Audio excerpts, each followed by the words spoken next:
Good morning.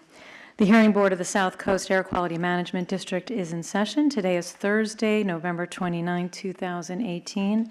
The time is 9:45 a.m. and we are meeting in the hearing board room in Diamond Bar.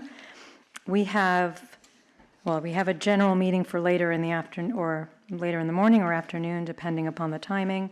And we have one matter on the calendar today, and that is SCAQMD versus Aerocraft Heat Treating Company. Sorry, it's not Aerocraft, that's what it's called, but Anaplex Corp. Case number 6066-1 for modification for an order for abatement. Who is representing? There's a reminder for everyone to shut all their devices, please, and put them on vibrate. Who is representing the executive officer this morning? William Wong on behalf of the executive officer. Thank you. And who is representing Anaplex this morning? Alistair Hamlin on behalf of Anaplex Corporation, and Bill Funderburk also on behalf of Anaplex Corporation. And just to make sure, I know all of us had a hard time getting here this morning, just making sure that everyone that you need for the hearing is present. Everyone is present, thank you. Okay, thank you. All right, first I'm going to ask everyone who wishes to testify this morning to please rise to be sworn in. Please raise your right hand. Do you promise to tell the truth, the whole truth, nothing but the truth, so help you God? Okay. And as a matter of procedure, I want to point out for the record, we also received late yesterday a motion on behalf of the district to dismiss Anaplex's amended request for modification of stipulated order for lack of jurisdiction. So given that it is a jurisdictional motion, we're going to take that first. And I'm going to start with Mr. Wong and ask for an opening statement, and then I'll move to Mr. Hamblin or Mr. Funderburk. Mr. Wong. Thank you, Ms. Chair. As we actually had discussed in various pre-hearing conferences, the issue, at least the initial issue before this hearing board is, first of all, whether or not a modification can be made, because under both the hearing board's order as well as the Health and Safety Code, the hearing board needs to find that there has been a violation of the rules. And specifically, since the initial order for abatement was based on Rule 41700, the nuisance requirement, Anaplex needs to show that they are now a nuisance. The district did offer to stipulate to those findings, but Anaplex has refused. So we are curious as to how they plan to proceed on demonstrating that they are a nuisance. Thank you, Mr. Wong. Mr. Hamblin, Mr. Funderburk. Thank you, Madam Chairperson. Thank you, members of the board, Your Honor, for meeting today to hear this proceeding. And to address the district's motion to dismiss, I'd first like to make a couple of statements regarding Anaplex and the stipulated order for abatement that is the subject of the motion to dismiss. As I'm sure the district is aware, this stipulated order for abatement arose after the district's investigation into levels of hexavalent chromium found in the air in the Paramount area in late 2016. The district and Anaplex entered into the stipulated order for abatement with the order from the hearing board in January of 2017. Since that time, Anaplex has cooperated with the district and has complied with all requirements of the order for abatement. And the order itself is set to expire by its own terms within the next 2 to 3 months, because Anaplex has completed all of the requirements thereunder. But at the same time, what the district might not be aware of is that Anaplex has been engaged in litigation with the district. The district sued Anaplex, alleging that they have violated various health and safety code sections, including 41700, which is the basis the district is saying that Anaplex must agree that they violated in order to get this modification. Anaplex As such, Anaplex has asked the district previously to modify this order, and the district refused unreasonably because they want Anaplex to admit to a violation that they can then use as evidence in the case against Anaplex, despite the fact that Anaplex is not liable for the violation that they're asking them to admit to. Anaplex has, as I said, done everything they can to comply with the order. They have complied with the order. And by this motion, the district is attempting to paint Anaplex as uncooperative and in need of punishment. The district says that the purpose of the curtailments is specifically to punish them, to force them into financial burden so they'll comply with the terms. As I've stated, they have already complied with those terms. It's also been determined that in the last 2 years that all of the permitting issues that might have arisen before all of this have been addressed to the district's satisfaction. Anaplex is completely permitted as required by the district. And they have implemented several new measures to ensure that they are essentially a zero-emission facility. Now, I don't think that the purpose of the curtailments is to impose financial burden on Anaplex and to force them into compliance. The purpose of the curtailments is to create visibility to ensure that the public is aware that the district is doing what they said that they would do. And the modification that Anaplex is requesting is a modification of the provisions, the curtailment provisions of their stipulated order for abatement to the same terms that were agreed to by the district with Lubco. Lubco was another facility that was identified in the same investigation for the same reasons. All they're asking for, the Lubco curtailment provisions allow for the consideration of potential outside sources that might have caused elevated levels in at nearby monitors. Anaplex is all that they're asking for is that the abatement order be modified to include those same terms that the district has already agreed to with another facility and in this motion is saying is unreasonable. Anaplex believes that this denial of the stipulation is unreasonable and the district has forced Anaplex to bring this matter to the board because there is no other recourse other than to admit to liability where none exists. So, and I would also like to note for the record that the district's motion is procedurally improper under the rules of the hearing board. Filing and service of moving papers must be done 10 days before the hearing. The district has been aware of the initial request that Anaplex is making since September and the modification since over a week ago, and they waited until yesterday afternoon, almost 2 o'clock in the afternoon, less than 24 hours from this hearing to file this motion. And I would also note that the motion is substantively improper and insufficient because once again, Rule 5 of the Hearing Board's rules requires that factual allegations contained therein be supported by evidence.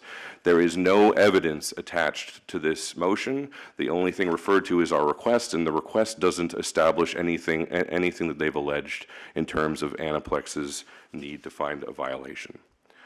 So, would you like to say anything? So I think that this motion should be denied as improper and that we should proceed with Anaplex's request to amend. Thank you, Mr. Hamblin. First of all, I want to point out our rules. Our Rule 5 on motions states, under motion to dismiss for lack of jurisdiction, any party may make a motion to dismiss for lack of jurisdiction if feasible. The motion should be made within sufficient time to enable it to be ruled upon prior to the commencement of the presentation of evidence. There is no rule in our rules regarding motions having to be filed 10 days before. On top of that, I will also point out for the board's understanding, since the full hearing board was not present for any of the pre-hearing conferences, that this issue was raised with sufficient time for notice, more than sufficient time, and the chair requested several times to set a briefing schedule on this exact point of law. And so I believe it is sufficient procedurally.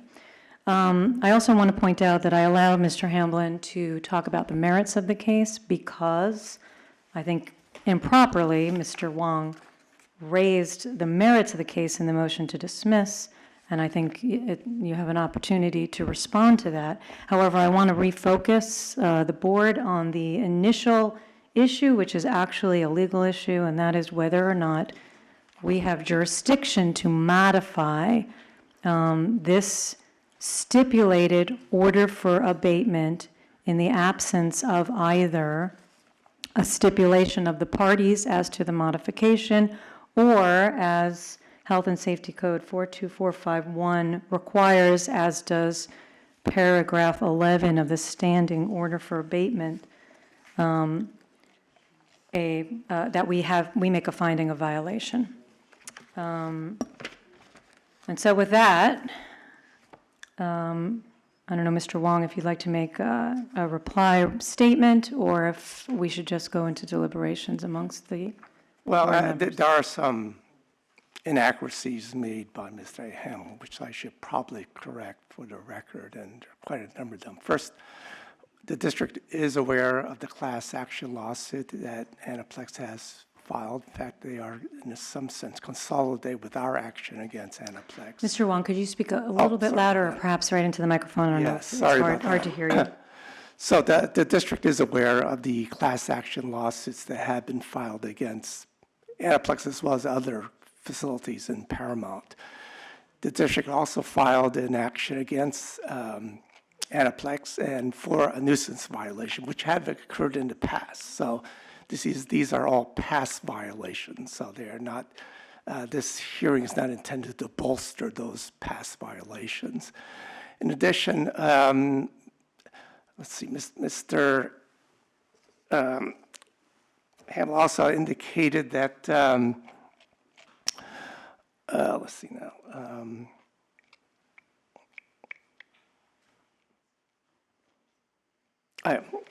Actually, I think that's pretty much. There are, as Mr. Hamlin indicated, and as we had indicated, there have been a number of curtailments that Anaplex has undergone, 7. So his claim that there are 0 emissions from the facility is inaccurate. So based on that, we would. Objection, Your Honor. Emissions have nothing to do with the curtailment. I agree. And again, Mr. Wong, I did allow Anaplex to, and Mr. Hamblin in particular, to address the substantive issues because they were addressed in the motion, but I think we should steer clear of them until we have made a decision on the legal issue of That's fine. jurisdiction. So I will allow the board to make a decision on the jurisdictional issue. Okay, thank you. I'm going to, at this time, I just want to read for everyone's information as well as to ask a question. I want to read for the record from the, I want to remind the hearing board that we derive all of our jurisdiction and our ability to hear matters from the Health and Safety Code. The Health and Safety Code section in particular from which we derive the authority to issue orders for abatement is 42451 of the Health and Safety Code. And it specifically says that on its own motion or upon the motion of the district board or the air pollution control officer, the hearing board may, after notice in a hearing, issue an order for abatement whenever it finds that any person is constructing or operating any article, machine, equipment, or other contrivance without a permit required by this part or is in violation of Section 41700 or 41701 or of any order, rule, or regulation prohibiting or limiting the discharge of air contaminants into the air. Then is Section B. As an alternative to Subdivision A, the hearing board may issue an order for abatement pursuant to the stipulation of the air pollution control officer and the person or persons accused of constructing or operating any article, machine, equipment, or other contrivance without a permit required by this part or of violating Section 41700 or 4701 or any order, rule, or regulation prohibiting or limiting the discharge of air contaminants into the air upon the terms and conditions set forth in the stipulation without making the finding required under subdivision A, which is violation. Just want to remind us procedurally that the order, which is for which the modification is requested, is a stipulated order. Stipulated orders become like rules of the district. They stand as they are. And I want to remind everyone of the other authority from which we now have to modify the order for abatement, which is paragraph number 11 of the standing order, which reads, "The hearing board may modify this order for abatement without the stipulation of the parties upon a showing of good cause therefore and upon making the findings required by Health and Safety Code 42451A, which is what I just read regarding violation, and District Rule 806A, which simply repeats that. Any modification of the order shall be made at a public hearing, et cetera, et cetera."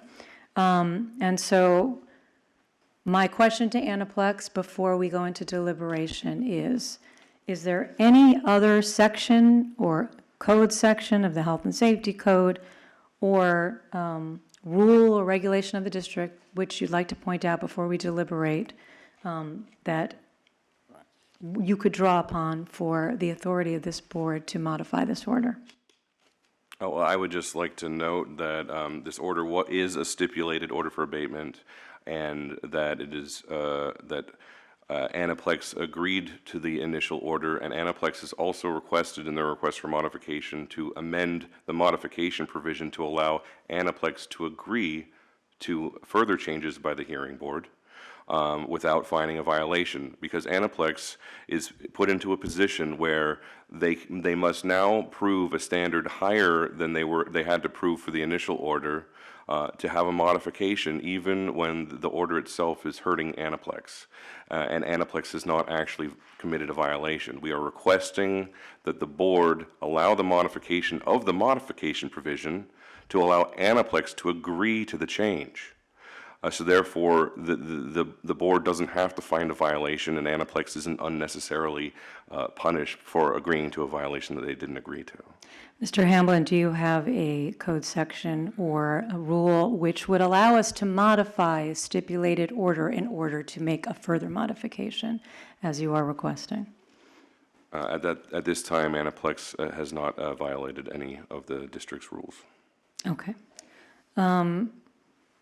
Board members, any questions of a legal nature before we go into deliberation? Okay. Madam Chairman? Yes. Yes. You asked for a rule. I would just say that the hearing board has inherent authority and discretion to modify on showing of cause and extraordinary circumstances, and we think that these are extraordinary because the district was faced with this issue almost 2 years ago when it tried to shut down Anaplex in court. The district is merely trying to, what we believe, not really play by the rules, but it's really a David and Goliath situation. Berkshire Hathaway was an Aerocraft, which was unhooked from this case, was dealt with differently. They were approached earlier. Mr. Funderburk, I'm going to stop you there. I'm going to ask, you say we have inherent authority. Are you saying we have inherent authority to override the specific authorization given to us under the Health and Safety Code? To repropose to allow the reproposal of the abatement order with the changed terms that result in without a finding of violation. That result in total unfairness. It's not what this was intended to do. What provision of the Health and Safety Code are we to look at for that authority? We've stated what we believe the hearing board can rely on. Okay, and I have one other question, and either Mr. Hamblin or Mr. Funderburk may answer it. Mr. Hamblin, you did make the statement that Anaplex agreed to this stipulated order for abatement. Paragraph 11, which allows for the modification only upon stipulation or a finding of violation, was agreed to by Anaplex, was it not? Yes, Your Honor, but it was Anaplex's understanding that the provision that required a finding of violation was to protect Anaplex from unilateral action by the board or by the district seeking to impose additional rules on Anaplex. Anaplex was unaware at the time of the punitive nature of the harm that the order would cause, that it has caused and continues to cause, and now Anaplex is in the extraordinary position where they are being harmed by this board, by the board's order, and they are asking the board to change their own order. I would think that the hearing board does have inherent jurisdiction to change an order they've made in the extraordinary circumstance where the subject of that order is being unfairly harmed for economically and otherwise. Thank you. Board members? Senator. When Anaplex agreed to participate in the stipulated order, they had plenty of time to decide whether or not they could meet those requirements as specified, as stipulated to. And since then, they've been unable to do it, and the district finds the legislative authority to support the motion before us. And unless I can hear something otherwise, I would have to concur with the recommendation of the district and the motion to dismiss. We'll discuss. We'll go into discussion. Are you ready to go into discussion? Did you have a question at all? You can begin the deliberation if you wish. Did anyone else have a legal question? The respondents to show by what authority that we are not allowed to take the action that we're taking today. And thank you. I think it's, thank you for that question. I think the question is more, we are being requested by Anaplex to consider a modification. And the motion is to dismiss that request for modification because there is no stipulation and because we are not going to be presented today, it appears, with evidence to find a violation. Did you have a question or did you want to begin? I think that's a good start for deliberation. Good start. Okay. Then let's go into deliberation then. And I wanted to say a few things. First of all, obviously, I read the two, the two authorities which give this board jurisdiction with regard to orders for abatement. Orders for abatement are punitive in nature.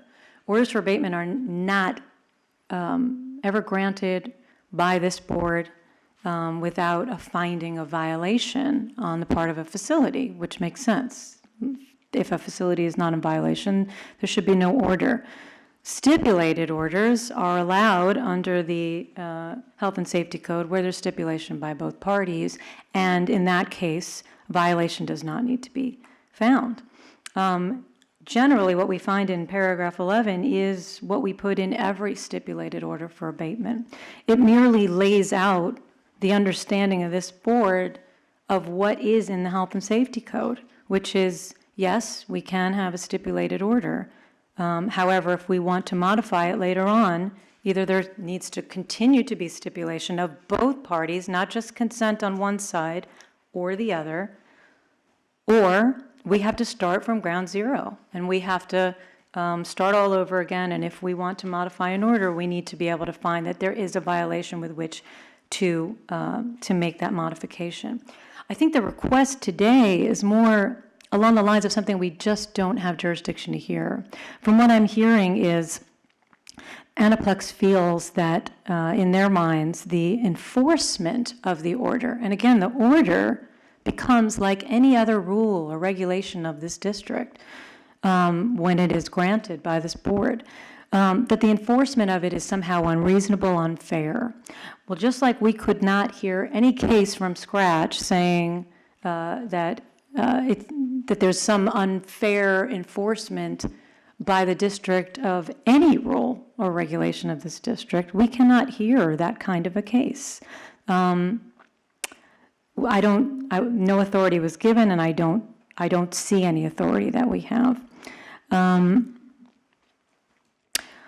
Also, we can't decide whether to end an order early. This order, it's not, I think it was not accurately stated earlier. The jurisdiction we have does not necessarily end in 2 months or a month. It comes from paragraph 10. It says, "We retain jurisdiction over this matter until December 31st of this year, or 3 months after respondents have fully complied with Rule 1402, risk reduction measures, whichever occurs later." And as we all recall, this was meant as an interim measure until that time.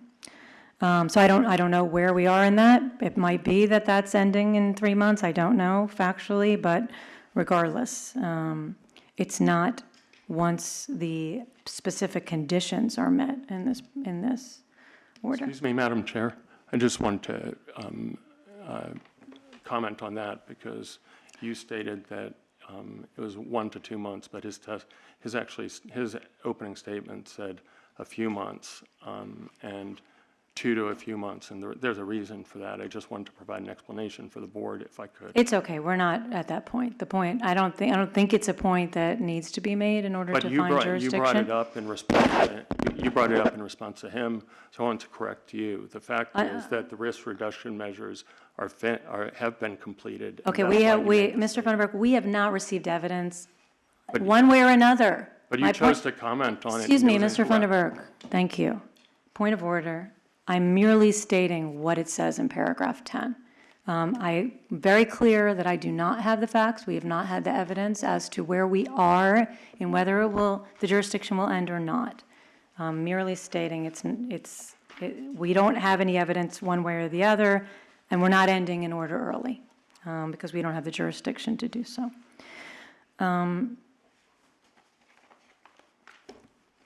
So it is my feeling that, unfortunately, for Anaplex, we do not have jurisdiction to hear this unless there is stipulation among the parties. I'd like to hear from other board members as to your feelings on it.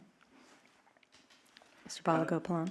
Yeah, I think you cited Health and Safety Code 42451, which is codified in District Rule 806, which states the same too. There has to be a stipulation by both parties. Otherwise you have to stipulate to avoid the violation of health section 41700 or 701. So it's a stipulation that the district entered to with Anaplex to provide an avenue for the facility to continue to operate under certain conditions to come into and meet and come into compliance. So I don't see how, without the stipulation on both sides, that the board can hear, according to the rule, any changes to it. So I am having difficulty making, any other finding.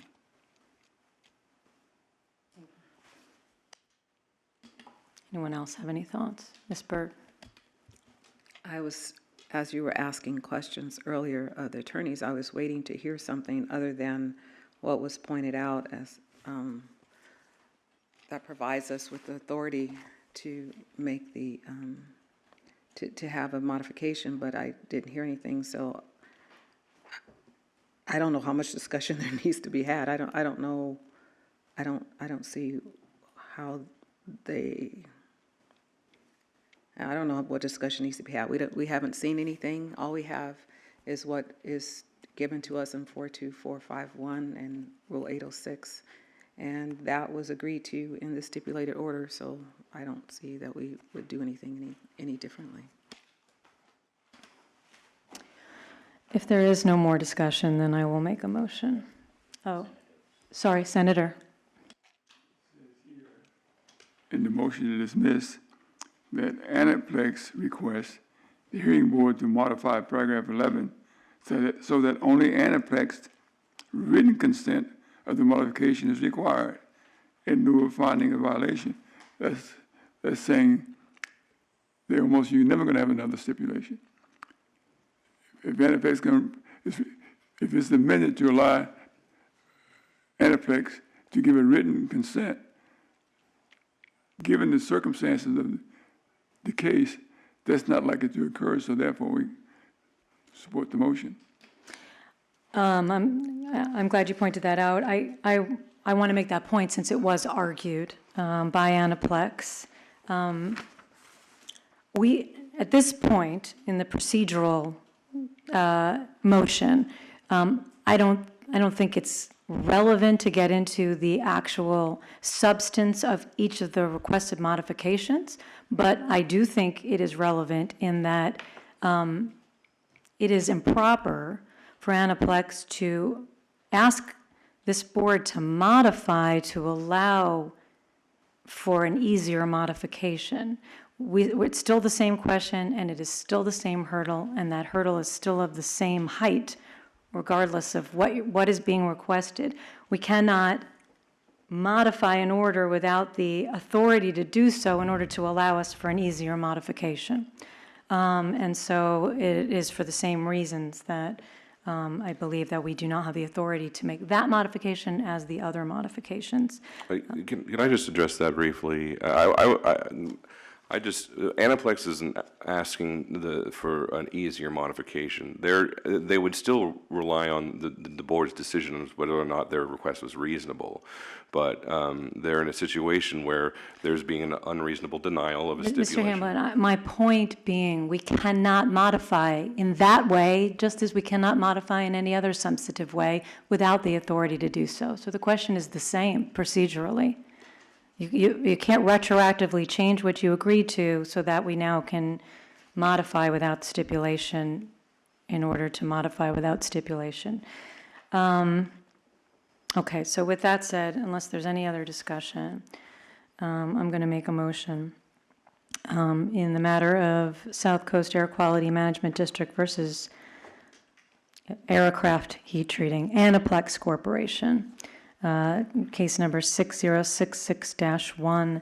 I move that we grant the motion to dismiss Anaplex's amended request for modification of stipulated order for lack of jurisdiction because there is no jurisdiction or authority of the hearing board to hear or make any modification of a stipulated order in absence of either a stipulation or evidence and an ability for this hearing board to make a finding of violation pursuant to Health and Safety Code 42451 and paragraph 11 of the standing order for abatement. And so I'm going to grant the motion. That's my motion. My motion is to grant the motion. And it is also to dismiss Anaplex's amended request with prejudice. Is there a second? I'll second. Mr. Balagopalan seconds that motion. Anyone have any discussion on the motion? Seeing none, Senator, how do you vote? Dr. Lerner, how do you vote? Yes. Ms. Byrd, how do you vote? Yes. Mr. Balagopalan? Yes. I vote yes. The motion passes 5-0. The motion does not mean that another modification cannot be requested. However, it needs to follow that either there's stipulation or evidence to find a violation for this board to be able to hear it. Thank you. The hearing is adjourned. Thank you. Thank you. Board members, we do have our general meeting, but let's take a break because I know that there are others who may wish to be present. What time is it? Let's reconvene at 10:45. Does that sound like a good? Oh, that's a good question. Do you know? We will find out before we, I think, adjourn off the record. Here, we're meeting in the hearing board room, and we will reconvene at 10:45. We're off the record.